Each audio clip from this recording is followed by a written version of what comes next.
I'm Becca Haviger. If you've bought something in Sacramento this month, chances are you've paid a little extra for it. The Measure U tax increase voters approved in the fall kicked in April 1st. It bumped up the existing city sales tax by 0.5% to a total of 8.75%. But who says what happens with that extra money we're giving to the city with each purchase? Let's connect the dots. First, how much money are we talking about?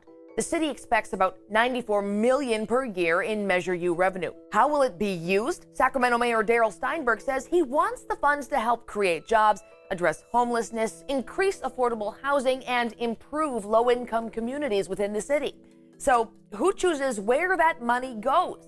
Well, the city council ultimately decides, but not without help. That passes 8-0. At their meeting this week, council members appointed 15 people to the newly formed Measure U Community Advisory Committee, including Stevante Clark, brother of Stefan Clark. In the wake of his brother's shooting death at the hands of 2 Sacramento police officers, Clark had some public clashes, including one at a city council meeting.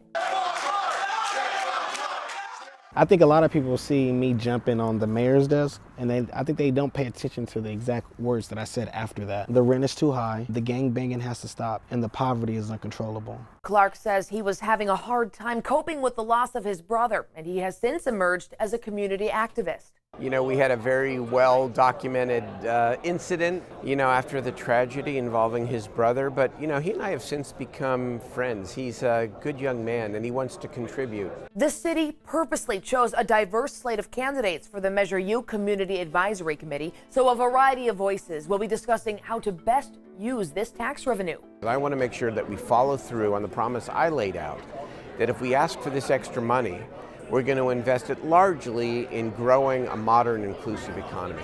People in these under-resourced, undeveloped parts of Sacramento, such as Del Paso Heights and the Meadowview community, they feel like they're left out of a lot of these deals and a lot of these decisions that are being made at City Hall. And me being on this puts a little bit of trust back in City Hall. Through this, I get to be a voice for my community. The committee can only provide non-binding recommendations on how to spend Measure U money, meaning the city council can decide whether or not to take those suggestions.